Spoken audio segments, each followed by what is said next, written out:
A very good morning all of you. आज का हमारा टॉपिक है 16 पीएफ।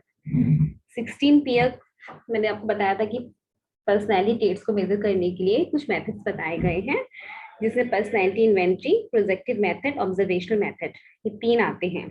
अभी हम लोग पर्सनैलिटी इन्वेंट्री की बात कर रहे हैं, जिसमें हमने एमएमपीआई को पढ़ा है। पर्सनैलिटी इन्वेंट्री आपको पता ही है कि इसमें क्या होता है कि हमारी पर्सनैलिटी से रिलेटेड कुछ स्पेसिफिक ट्रेट्स से जुड़े हुए बहुत सारे क्वेश्चंस दिए रहते हैं। इन क्वेश्चंस का आंसर आपको दिए गए ऑप्शंस में सही गलत में ट्रू फॉल्स में देना होता है। इसलिए self report inventory, psychometric inventory या पेपर पेंसिल टेस्ट भी कहते हैं। एमएमपीआई आप लोग पढ़ चुके हो। अब दूसरा बड़ा टेस्ट है जो हम पर्सनैलिटी को मेजर करने के लिए यूज करते हैं, जिसको हम कहते हैं 16 पीएफ, यानी कि cattle 16 PF personality inventory questionnaire. इस टेस्ट का जो कंस्ट्रक्शन है वो कैटल ने किया था, और इसका आधार जो उन्होंने बनाया उसे फैक्टर एनालिसिस उन्होंने बनाया। मतलब कि इस टेस्ट को बनाने के लिए उन्होंने फैक्टर एनालिसिस का सहारा लिया था। इस क्वेश्चनायर के कई सारे फॉर्म्स हैं, जैसा कि मैंने मेंशन किया है, जिसके द्वारा 17 या 17 से अधिक आयु वाले व्यक्तियों की 16 ट्रेड्स को हम मेजर कर सकते हैं। ठीक है, 16 ट्रेड्स को 17 ईयर से अधिक आयु वाले इंसान की हम 16 ट्रेड्स को मेजर कर सकते हैं। कैटल ने इन ट्रेड्स में 3 तरह के स्पेसिफिक सील गुणों यानी कि ट्रेड्स को, जैसे कि temperament traits, ability traits, dynamic traits को इंक्लूड किया है। ठीक है, ये जो मेन ट्रेड्स हैं उसमें कौन कौन सी है हमारी, टेम्परामेंट, एबिलिटी और डायनामिक ट्रेड्स, इनको इंक्लूड किया है। और इस क्वेश्चन आया में जितनी भी ट्रेड्स आपको मैं बता रही हूँ 16 ट्रेड्स, ये सभी भी बाइपोलर हैं। मतलब कि इनका यानी कि एक इंसान की पर्सनैलिटी इंट्रोवर्ट भी हो सकती है, एक्सट्रोवर्ट भी हो सकती है, आउटगोइंग भी हो सकती है, रिजर्व भी हो सकती है, तो बाइपोलर है। ये 16 ट्रेड्स जो हैं उनको मेजर करने के लिए 16 स्केल्स बताए गए हैं, जिसमें हाई और लो स्कोर का एक स्पेसिफिक मतलब रखा गया है। जैसे कि हाई स्कोर, हाई स्कोर एक तरफ है, लो स्कोर एक तरफ है, आपको नोट्स मैंने दिखाया था। और ए है अगर, तो अगर हम इस पे ए को लेके चल रहे हैं, सब में अलग अलग, हर बुक में अलग अलग दिया होगा, ऊपर नीचे होगा। जैसे हम आउटगोइंग की बात कर रहे हैं, तो लेटर ए सिंबल पे अगर आउटगोइंग आ रहा है तो वो क्या हो सकता है, एक तरफ हाई स्कोर होगा अगर तो आउटगोइंग होगा, लो स्कोर आने पे रिजर्व रहना पसंद करेगा। ठीक है, अगर एक इंसान का लेटर ए सिंबल पे हाई स्कोर आता है तो वो एक तरफ आउटगोइंग मतलब बाहर जाना पसंद करेगा, और लो स्कोर आने पे रिजर्व रहना पसंद करेगा। ठीक है, वहीं पे अगर एक इंसान का, जैसे कि सामने आपको दिख रहा है, ए फैक्टर पे हाई स्कोर आता है तो वो क्या कर रहा है, वार्म, थोड़ा सा वार्म रहना पसंद करेगा, वहीं लो स्कोर आने पे कूल रहना पसंद करेगा। बी फैक्टर अगर आ रहा है, बी फैक्टर पे हाई स्कोर आता है तो हाईली इंटेलेक्चुअल होगा, और लो स्कोर आने पे लो इंटेलेक्चुअल होगा। ठीक है, तो यही इसका एक मतलब है। तो इसी तरीके से 16 ट्रेड्स बताई गई है, उनपे हाई और लो स्कोर बताए गए, उनका एक स्पेसिफिक मतलब बताया गया है। ठीक है, अभी हाल में ही 16 पीएफ के सिर्फ क्यू फैक्टर के जो सप्लीमेंट के रूप में 7 न्यू फैक्टर्स जोड़े गए हैं। ठीक है, इसमें Q1, Q2, Q3, Q4 करके 7 न्यू फैक्टर जोड़े गए हैं, जिसमें एक्साइटेबिलिटी के लिए डी, ठीक है, और पूर्णता के लिए, जैसे आप बहुत एक्साइटेड हो जाते हैं, जैसे जिस्टफुलनेस या इंडिविजुअलिस्टिकनेस भी कहते हैं, इसके लिए जे, बोरिशनेस या मैच्योर सोशलाइजेशन के लिए के, सेग्विन कैजुअलनेस के लिए पी, और ग्रुप डेडिकेशन के लिए Q5 का की बात की गई है। ठीक है, और सोशल पेनाची के लिए Q6 की बात की गई है, एक्सप्लिसिट सेल्फ एक्सप्रेशन के लिए Q7 का उपयोग किया गया है। ये इस फिगर में नहीं है, लेकिन मैंने जो नोट्स दिए हैं उसमें है। ठीक है, इन 7 ट्रेड्स में से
हेलो,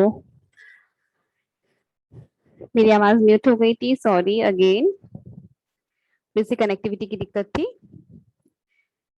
ये जो मैंने आपको 7 ट्रेड्स बताई हैं, इसमें से डी, जे, के तथा पी का जो बेस है वो एल डेटा है और क्यू डेटा है।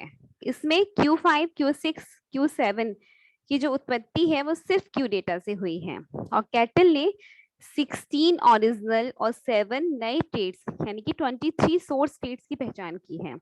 इसमें से 16 फैक्टर जो हैं वो 8 यानी कि सेकंड ऑर्डर फैक्टर में आते हैं, और वही 23 सील गुणों को यानी कि ट्रेड्स को 12 सेकंड ऑर्डर में रखा गया है। ठीक है, अब इसके अलावा हम बात करें कि मैंने थोड़ा सा और ऐड किया है, आप इसको और अच्छे से पढ़ सकते हैं कि कितनी लैंग्वेज में अवेलेबल है। ठीक है, वेब बेस्ड एडमिनिस्ट्रेशन कैसे किया जा सकता है, कब हुआ था, कब बना था, ये भी आप देख सकते हो। और इसके अलावा भी बहुत सारी पर्सनैलिटी इन्वेंट्रीज अवेलेबल हैं, जैसे आइजिक पर्सनैलिटी क्वेश्चनायर, ईपीक्यू जिसको कहते हैं, ईपीपीएस यानी कि Edward personal preference schedule, MCMI Millon clinical multi axial inventory. फिर नेक्स्ट है personality research form, PRF, basic personality inventory. Next है Maslow security and security scale, ये सब हैं। इनका भी पर्सनैलिटी को मेजर करने के लिए हम बहुत ही ज्यादा उपयोग करते हैं। इन सभी को आइजिंग ने, एडवर्ड्स ने, मिलिन ने, जैक्सन ने या मैस्लो ने बनाया था। और भारत में भी बहुत ही जोरों शोरों से बहुत सारी पर्सनैलिटी इन्वेंटरीज को डेवलप किया गया है, जिसमें LNK सिन्हा का या के सिंह का या MD बंगाली का यूथ एडजस्टमेंट एनालाइजर या HS स्थाना द्वारा निर्मित एडजस्टमेंट इन्वेंट्री अवेलेबल है हमारे पास। अब इसके हम यूजेस एंड एप्लीकेशन या मेरिट्स डीमेरिट्स की बात करें तो ये ऐसी पर्सनैलिटी इन्वेंट्री है जिसके द्वारा हम पर्सनैलिटी के ट्रेड्स को मेजर करने में हमें सुविधा मिलती है। हम इजीली मेजर कर सकते हैं पर्सनैलिटी ट्रेड्स को, और एक समय में ही कई व्यक्तियों के हम ट्रेड्स को मेजर कर सकते हैं इजीली। ठीक है, नेक्स्ट है पर्सनैलिटी इन्वेंट्री का प्रयोग क्लिनिकल सिचुएशन और नॉर्मल सिचुएशन दोनों में ही किया जा सकता है। ये दो तो हमारे यूजेस और एप्लीकेशंस आ जाएंगे। डीमेरिट्स की बात करें तो कुछ जो पर्सनैलिटी साइकोलॉजिस्ट हैं उनका कहना है पर्सनैलिटी इन्वेंट्रीज द्वारा व्यक्तित्व को मापना अलग अलग सील गुणों द्वारा होता है जो वैज्ञानिक रूप से उचित नहीं है। ठीक है, उन्होंने इसको बहुत साइंटिफिक नहीं बताया है। उन्होंने इसकी वैलिडिटी पे भी सवाल खड़ा किया है, और इन्होंने बोला कि जो उसका एक क्राइटेरिया अपनाया गया वो एक्सेप्टेबल क्राइटेरिया नहीं है। इन्होंने साथ ही साथ ये भी बताया कि इसके जो आइटम्स हैं वो बहुत ज्यादा स्पष्ट एवं प्रत्यक्ष नहीं है। ठीक है, या इसको उन्होंने ये भी कहा कि इसके जो आइटम्स हैं, कुछ लोगों ने ये भी बोला कि इसके जो आइटम है बहुत ज्यादा डायरेक्ट है, जिनके सही उत्तर को व्यक्ति आसानी से छुपाकर एक फेक आंसर दे सकता है, मतलब फेक चीजों में उसको डाल सकता है, तो जो ऑब्वियस सी बात है जो आंसर आएगा हमारा वो सही नहीं होगा। इन आलोचनाओं के बावजूद भी जो पर्सनैलिटी इन्वेंट्री है उसका प्रयोग बहुत ही अच्छे से किया जा रहा है। ठीक है, और रिसर्चेस में तो सबसे ज्यादा इसका प्रयोग किया जा रहा है। और अभी इस टाइम करेंटली MMPI 16PF दोनों ही इन्वेंट्रीज को बहुत ही अच्छे से यूज किया जा रहा है पर्सनैलिटी को मेजर करने के लिए, पर्सनैलिटी की ट्रेट्स को मेजर करने के लिए। ठीक है, तो ये हमारा था 16PF।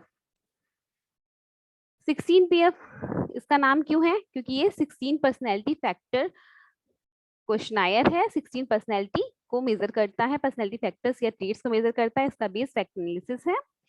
दूसरा, इसके बहुत सारे फॉर्म्स अवेलेबल हैं, 17 साल से ऊपर वाले लोगों की पर्सनैलिटी ट्रेट्स को मेजर करता है।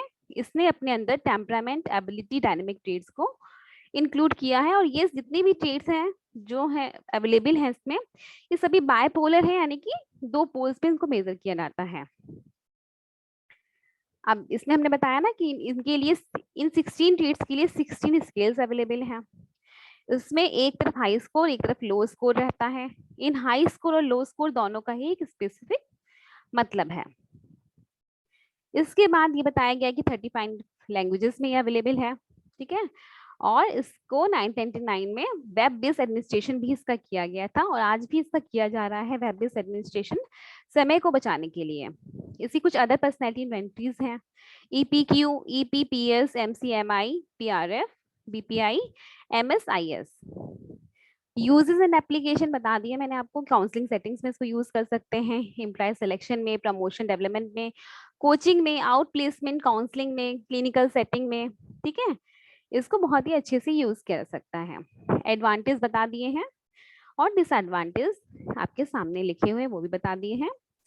और MMPI 16PF दोनों का ही ऐसा एक पर्सनैलिटी इन्वेंटरी के रूप में या सेल्फ रिपोर्ट इन्वेंटरी के रूप में आज बहुत ही धड़ल्ले से यूज हो रहा है, और बहुत ही रिलायबल और वैलिड तरीके से यूज होता है, इसलिए इसको एक रिलायबल मेजर माना गया है पर्सनैलिटी को मेजर करने का।